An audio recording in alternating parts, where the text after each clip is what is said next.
Panglima Kodam II Sriwijaya Majen TNI Naudi Nurdika menyambut kepulangan Satgas Gizi TNI Konga 37J Minus Kakar Yonsipur 2 Samara Grawira di Makodam II Sriwijaya Palembang, Sumatera Selatan pada Kamis 28 November 2024 pagi. Pangdam mengungkapkan rasa bangga dan apresiasi pada 140 prajurit anggota Satgas yang telah menyelesaikan tugas dengan baik di daerah misi.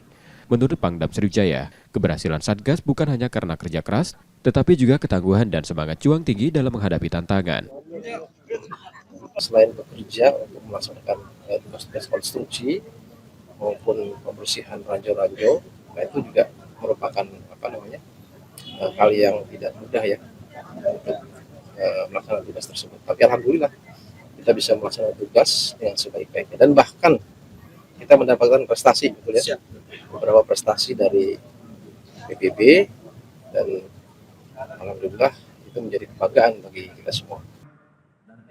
Satgas Gizi TNI Konga 37J Minus Kakar Yonsipur 2 Samara Grawira tergabung dalam misi perdamaian di Republik Afrika Tengah di bawah naungan PBB, sukses menjalankan tugas meskipun dihadapkan pada situasi penuh tantangan. Keamanan yang rapuh, ketegangan antar kelompok, serta medan yang sulit menjadi beberapa rintangan yang harus dihadapi. Kondisi wilayah sana yang sampai dengan sekarang belum bisa dikatakan aman sepenuhnya. Jadi masih banyak gangguan-gangguan dari milisi yang ada di sana. Kemudian yang kedua adalah masalah cuaca. Kita adalah pasukan ZENI yang bertugas pokok adalah membangun. Cuaca ini sangat berpengaruh terhadap pelaksanaan tugas kami. Apabila cuaca hujan, otomatis kita sudah tidak bisa bekerja. Akhirnya pekerjaan kita tunda.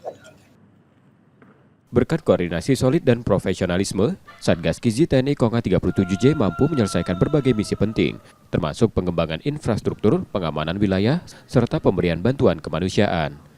Keberhasilan membuktikan Tentara Nasional Indonesia mampu bersaing di tingkat internasional dan menjaga perdamaian dunia.